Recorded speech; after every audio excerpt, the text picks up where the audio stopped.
de nuevo, hola de nuevo. Otro sábado más, estudio bíblico, y seguimos con esta porción tan impresionante. Muchos me habéis dicho, pastor, no se ha entretenido tanto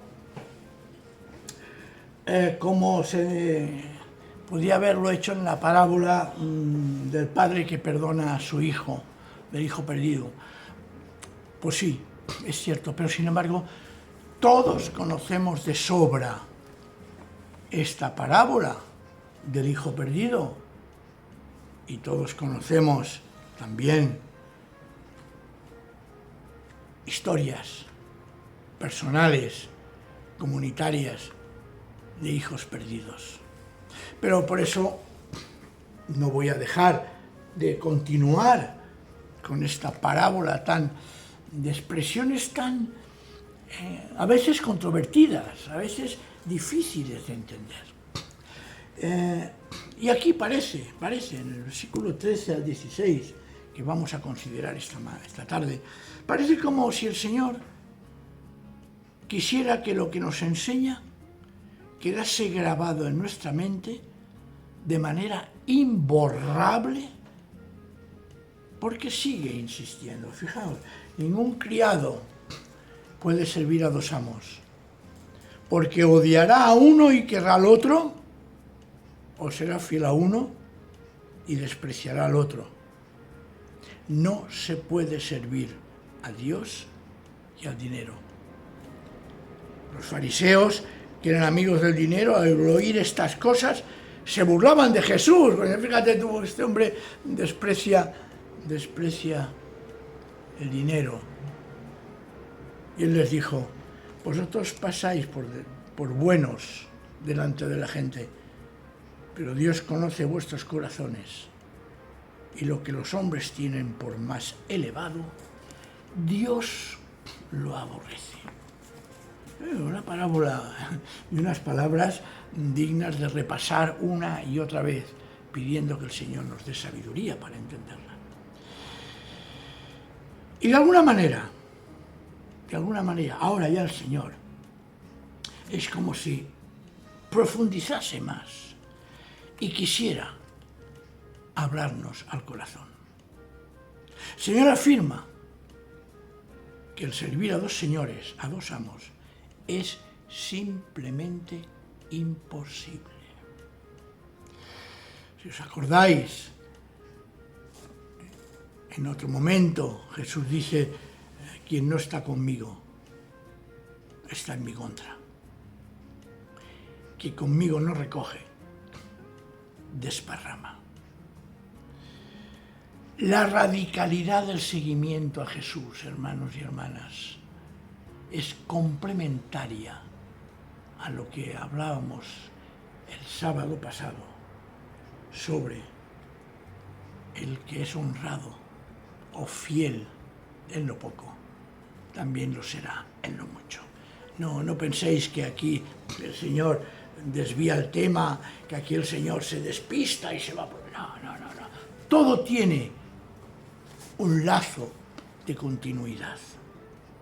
Porque si nosotros pensamos que podemos servir a dos señores a la vez, pongamos las cosas en su sitio. Porque no vamos a servir ni a uno ni al otro plenamente, ni honradamente, ni fielmente. Por lo tanto, ninguno de los dos se va a fiar de nosotros. Eso por ese lado. Si pensamos que podemos servir a Dios y al diablo a la vez, esto es engañarnos a nosotros mismos y es realmente servir al mal. Hay creyentes que afirman y piensan que son verdaderos creyentes, que dicen que aman a Dios, pero realmente están sirviendo al mal. Es un antagonismo total. Y cuidado, que también lo he dicho alguna que otra vez. El pecado es tan pecado que incluso es capaz de engañarnos y decirnos que el pecado es bueno. ¿Y cómo saber esto? ¿Cómo saber si realmente servimos a dos señores o solo servimos a Dios o quizás al diablo? Hay un principio que también nos lo enseña Jesús. Si eres capaz de entregar toda tu vida al Señor, si eres capaz de servirle, como antes había dicho, en las cosas pequeñas, si eres capaz de ser humilde y seguirle allí donde Él te pone, es un signo de que estás sirviendo al Señor. Porque si no eres capaz de servirle en las cosas pequeñas, sino que buscas las cosas grandes, a quien estás sirviendo es al maligno. Es ser capaz de, como hablábamos el día en que comentábamos sobre el ser discípulo de Jesús, hemos de ser capaces, repito, de poner todo ante Dios, renunciando a todo lo demás. Renunciar a todo lo demás no significa no cuidar a la familia, no cuidar la congregación a la que asistimos, no cuidar nuestra vida espiritual. Es formar parte también del servicio a Dios. El problema es cuando lo ponemos, esas cosas, el mal y el pecado, antes que a Dios. Dale al Señor todo lo que eres y tienes, porque le sirves a Él. Y aquí el Señor hablará de un tema. Yo recuerdo mi experiencia pastoral hace unos cuantitos años, que siempre uno le presentan problemas, cuestiones. Pastor,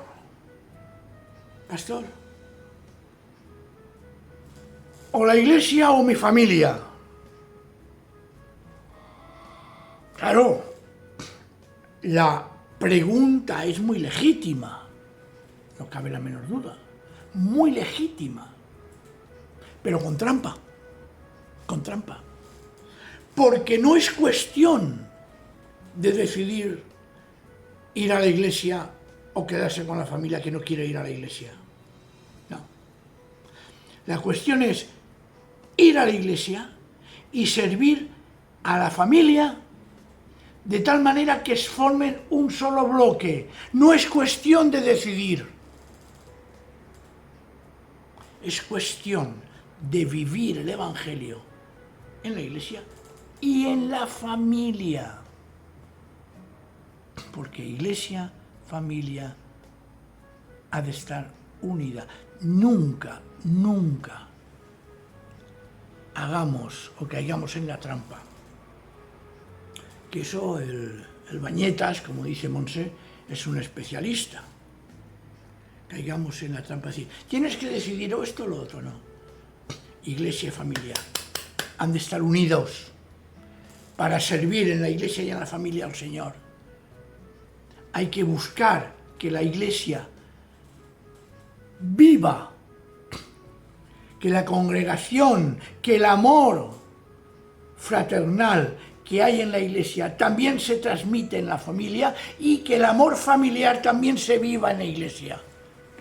Y entonces no será cuestión de decidir una cosa u otra.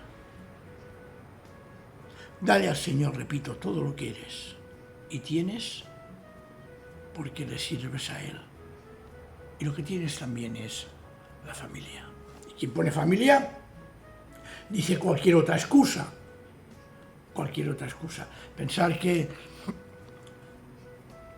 el acusador, Satán, significa el acusador y que el diablo significa el separador Y una de las técnicas, y no quiero hablar de bañetas, ni mucho menos, pero una de las técnicas, que lo digo para avisarnos y avisaros, es que él lo que pretende es dividir. Y nosotros lo que tenemos que hacer es luchar por unir. Y seguimos con el texto. Aquí el Señor, que sabe lo que dice, nos habla de dinero. Y es importante este tema, porque a veces no hemos sabido compaginar el amor de Dios con el dinero. La palabra que se usa en griego es mamoná, que significa, otros traducen mamón, Dios, dinero. Y ese es el Dios de este mundo. Fijaos, es el Dios de este mundo. No hay nada, y digo nada, que se mueva en este mundo que no sea por dinero. El dinero en sí mismo no es malo, pero el problema está en nosotros. El ser humano anhela dinero para vivir. Y eso está bien, pero cuidado cuando eso se convierte en codicia, en deseo desordenado de acumular, acumular, acumular. Y en eso el ser humano somos unos especialistas. Los ojos se nos deslumbran cuando hablamos de dinero. Es el Dios de este mundo, no lo dudéis. Y repito, el dinero mueve todo. Nuestra vida física puede depender en ocasiones de si tienes dinero para vivir o no. Si tienes dinero para tal tratamiento o no. Si tienes dinero para esto o para lo otro. Es impresionante. Y lo digo, impresionante. La codicia que existe en algunos líderes políticos, en algunas empresas, en algunas instituciones, en algunos religiosos, en algunos líderes sociales que tienen una ansia desorbitada por enriquecerse. Y eso también lo vivimos nosotros, o lo podemos vivir a nivel personal. El dinero lo necesitamos para vivir, es verdad, pero es malo y penoso cuando se convierte en algo central en nuestra vida.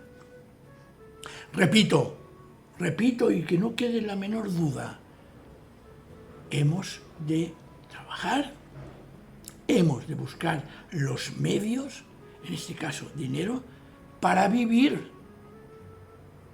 pero nunca para acumular egoístamente.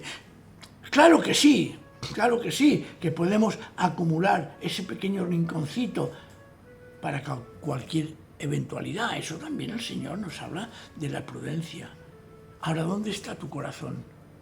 En esa caja, y voy a hacer una hipótesis, que puedes tener en casa con dinero, o en esa cuenta corriente, o en esa cuenta de la otra caja.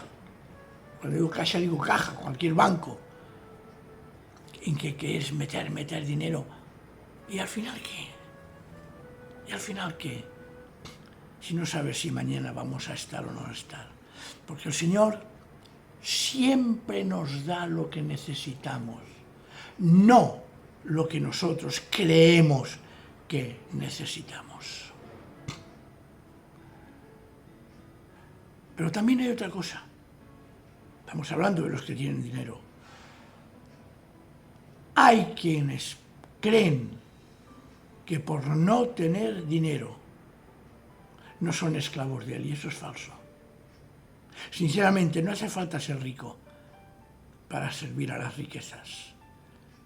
Hay personas que codician tanto el dinero que en lugar de confiar en el Señor, confían en lo poco que poseen. confían en lo poco que poseen. Repito, no es cuestión de tener mucho o poco dinero, es cuestión de lo que hay en nuestro corazón. Porque resulta que si tienes 2 amos en tu vida, y ahí de amos puedes poner lo que quieras. Hay quien vive solo, y digo solo, subrayo, para el deporte. Hay quien vive solo para divertirse. Hay quien vive solo para el vicio. Esos son amos. Si sirves a esos amos, nunca podrás servir a Dios, porque ambos son incompatibles. O uno o otro, o Dios o el dinero, y aquí en el dinero pon todo lo que os acabo de decir. Ante esa parábola, ante esa palabra de Jesús, los fariseos, dice, que eran amigos del dinero. Curiosa la expresión. Al oír estas cosas, se burlaban de Jesús. Es decir, claro, debían de ser lo que debían de hacer los que muchos o algunas personas malintencionadas pueden pensar que yo estoy diciendo. Yo no estoy diciendo de despreciar las riquezas. Yo no estoy diciendo de trabajar para ganarse la vida. Yo no estoy diciendo de guardar para irse de vacaciones. Yo no estoy diciendo eso. Que no hacerlo. Yo estoy diciendo hacerlo, pero que vuestro corazón esté en el Señor. Y si encontráis que hay una competencia entre Dios y Mamona, entre Dios y el dinero, entre el Señor Dios y el Señor dinero, no consintáis nunca intentar unirlo. Os voy a explicar una anécdota, curiosa, que cuando yo estaba en el seminario, cuando llevaba sotana, un padre, una persona que me enseñaba, dice, mira Antonio, Fray Antonio, te junto una historia. Había un hacendado rico, poderoso, con muchas tierras. Y a la hora de la muerte, en la cama, en el lecho, llama a su hijo y le dice, mira, voy a poner delante de ti 2 caminos. Uno, y le presenta una Biblia, y otro, y le enseña un montón de billetes de banco, de dinero. Tienes que elegir o seguir al Señor con la Biblia y sabrás administrar el dinero, o dejar la Biblia y vivir solo para el dinero, para tus bienes. Y aquel chaval, aquel muchacho, coge la Biblia y entre las páginas va metiendo el dinero. Y el padre lo ve. Y le dice, no, ahí te equivocas. Yo no quiero que vivas de la religión. Yo quiero que vivas para Dios. Y que ese dinero que has metido en la Biblia lo saques y lo administres para su gloria. Tremendo. Tremendo, porque aquello me impactó, tanto me ha impactado que os lo estoy contando ahora. Y repito, los fariseos que eran amigos del dinero, hacen lo que ese hijo hubiera hecho. Al oír estas palabras se burlaban de Jesús. Tú eres un pobre, miserable, que no sabes nada de la vida. Y él les dijo: vosotros pasáis por buenos delante de la gente, pero Dios conoce vuestros corazones. Delante de la gente, pero en su corazón había codicia y apego al dinero. Y lo que los hombres tienen por más elevado, Dios lo aborrece. Está hablando de que nuestros valores muchas veces son equivocados. Sí, Dios conoce los corazones y por eso no puede ser engañado. Ellos pasaban por buenos, se justificaban a ellos mismos delante de los demás, pero Dios sabía lo que hay de verdad en sus corazones. Sabe lo que hay de verdad en nuestros corazones. Porque delante del ser humano podemos parecer lo mejor de lo mejor, pero delante del Señor no podemos esconder lo que somos. Las palabras suaves, las sonrisas amorosas, pueden esconder detrás un corazón duro y pervertido que no es de Dios. Y aquí acabo una última observación. El Señor juzga nuestros corazones con valores diferentes a los que nosotros tenemos como válidos. El ser humano a veces considera que recibe riquezas económicas o de otra índole porque es bueno. Pero eso no siempre es así, hermanos y hermanas. No podemos medir la entrega y la espiritualidad de nadie por los bienes que posee o por su prosperidad en la vida. ¿Por qué? Porque puede ser rico, y lo he dicho antes, y estar apegado a esa riqueza y no a Dios. Puede ser pobre y estar apegado a lo que poco posees y despreciar a Dios. Y al revés, puede ser rico y estar apegado a las riquezas y no a Dios. O ser pobre y estar apegado a Dios y no a lo que tienes. Lo que hay en el corazón es lo que dicta tu vida y es lo que el Señor te valora. Densa, fuerte, dura. No lo que yo digo, sino lo que el Señor enseña.